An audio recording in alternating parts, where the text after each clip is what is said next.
જય શ્રી કૃષ્ણ, જય ગૌ માતા. સ્વાગત છે તમારું અમારા નવા વ્લોગમાં. તો આપણે જો આજે હે ને મગફળીનું વાવેતર કરવાનું છે. ચોમાસું શરૂ થઈ ગયું છે ને, તો આપણે મગફળીનું વાવેતર કરવાનું છે. તો આપણે મગફળી પણ જો લઈ લીધી છે. 3 મણ મગફળી લીધી છે અને આપણે નિધિ કંપનીની મગફળી લીધી છે. તો આનું આપણે વાવેતર કરવાનું છે. તો પહેલા તો આપણે જો 3 મણ છે, તો અહીંયા આપણે સરસ મજાની પાથરી નાખવાની છે. ને પછી એમાં આપણે પહેલા પટ મારવાનો છે, પછી વાવેતર કરવાનું છે. તો ચાલો આપણે પહેલા પટ મારી દેવી આમાં.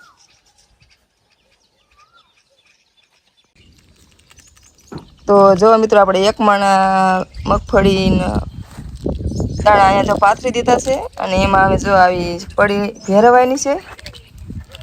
આવો પાવડર છે એ આપણે મિક્સ કરવાનું છે, એટલે ઉગોટાળે વાંધો ન આવે ને એના માટે તો પાવડર ભેરવે છે.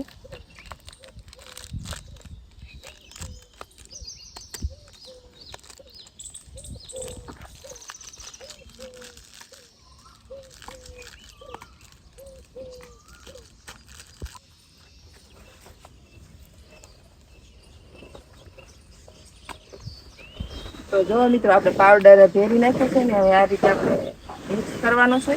આ રીતે હલાઈ નાખીને તો સરસ મજાનો ભરી જાય છે.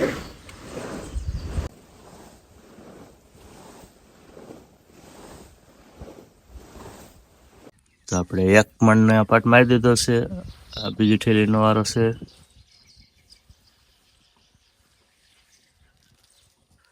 પટ મારવાનું કારણ એ જ કે બધી એક સાથે ઉગે.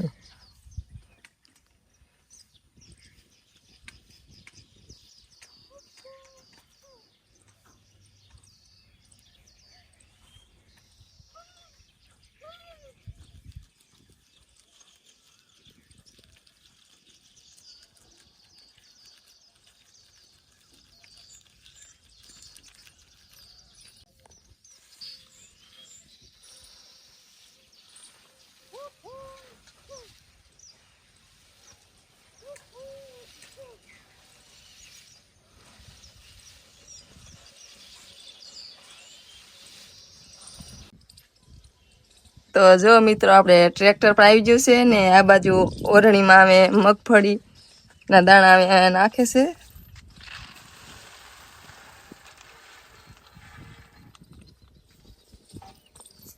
બે મણ જેવું બિયારણ નાખ્યું છે. હજી 1 મણ.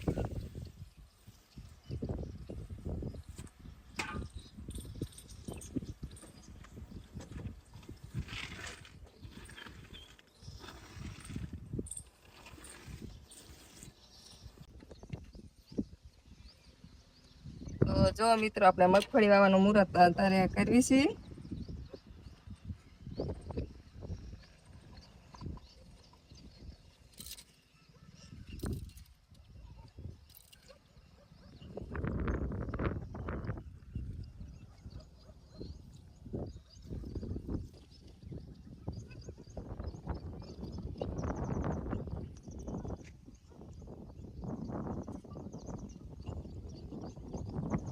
તો જો મિત્રો આપણે મગફળી વાવવાનું મુહૂર્ત કરી વાળું છે. હવે મગફળી વાવવાનું ચાલુ કરી દેવી.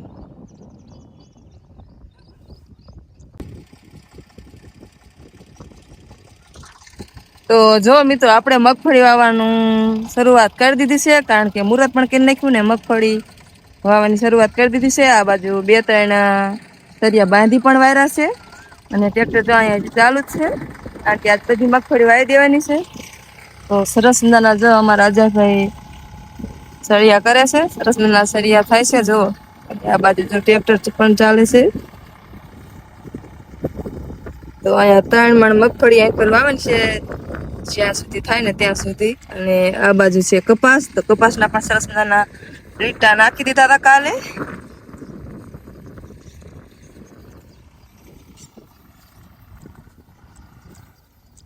અને જે છેલ્લો ભાગ રહ્યો ને ત્યાં મગફળી થાય ત્યાં સુધી મગફળી વાવશું ને પછી છેલ્લે વધશે ને અહીંયા અમે જુવાર વાવશું, કારણ કે ગાય ભેંસો માટે નીણ પણ જોઈ ને, એટલે એના માટે જુવાર વાવશું.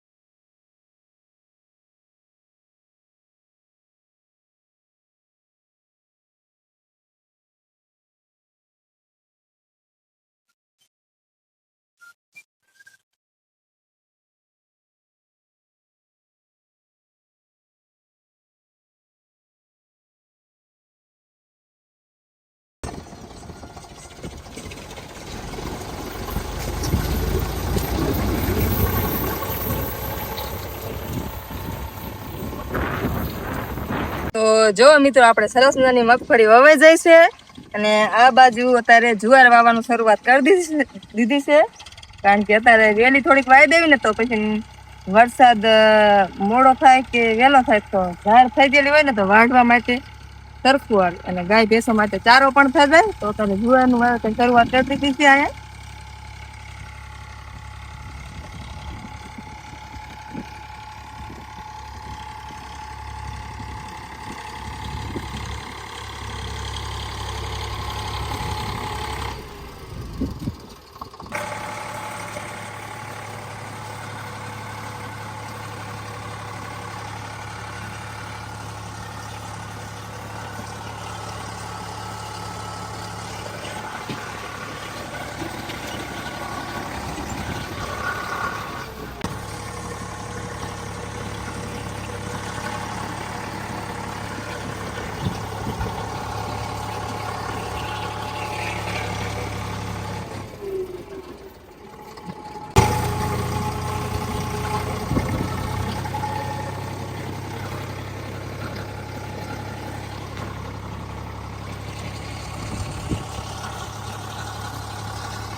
તો જો મિત્રો આપણે સવારમાં મગફળી વાવી હતી એને આપણે બપોરે ધોરિયા ને એવું કર્યું હતું કારણ કે સવારમાં તો વહેલા વાવીને વૈયા જતા ને અમારા અજયભાઈ પછી અમે ધોરિયા ને એવું કામકાજ કર્યું હતું ને બપોરે પાણી ખોલી વાર્યું હતું તો અડધી તો મગફળી જો આ બાજુ અમે પાય પણ દીધી છે અને આ બાજુ હજુ ધોરિયો બાકી છે તો ધોરિયો અત્યારે હજુ જોઈએ ધોરિયો કરવાનો બાકી હતો ને અત્યારે ધોરિયો કરે છે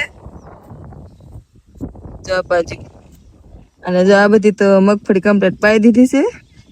આ સવારમાં બાંધી ગયા ને પછી પાણી વાર્યું હતું તો એ પાઈ દીધી છે ને અત્યારે સાંજનું પાછું પાણી જો ખોલ્યું છે આ બાજુ કારણ કે સવારમાં ટાંકો ભર્યો હતો ને એટલે સવારમાં તરત જ ખોલી વાર્યું હતું અને અત્યારે ફરી વાર પાછું તો પાણી ખોલ્યું છે આમાં ધોરિયો એક અડધો બાકી છે એ અત્યારે ધોરિયો કરે છે. મંથના પપ્પાનો વારો છે એ ધોરિયા કરવાનો કારણ કે આગલો ધોરિયો મેં કર્યો હતો ને આ ધોરિયો એમને કરવાનો છે અને મારે આ ખોખાની પારી મકાઈ સોંપવાની છે કારણ કે ગાય ભેંસો માટે લીલો ચારો થતો ને એના માટે.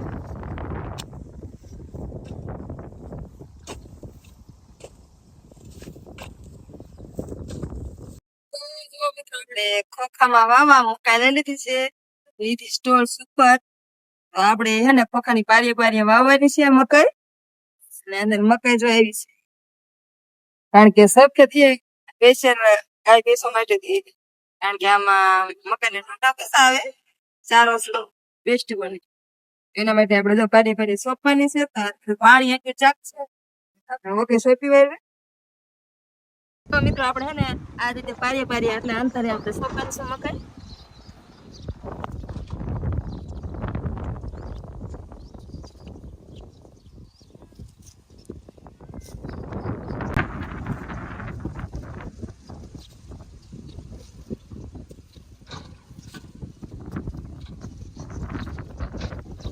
તો જો મિત્રો અત્યારે હે ને આપણે ઘણું ખરું બધું પાઈ દીધું છે હવે થોડુંક અમથું પાવાનું બાકી છે અને આપણે મકાઈ પણ બધી સોંપાઈ જાય છે અને દી પણ જો આથમી રહ્યો છે ને આપણે ગાય ભેંસોનો દોવાનો ટાઈમ થઈ ગયો છે તો અમે અમારો વ્લોગ અહીંયા પૂરો કરીએ છીએ અને મળીએ એક નવા વ્લોગ સાથે ત્યાં સુધી બધાને જય માતાજી.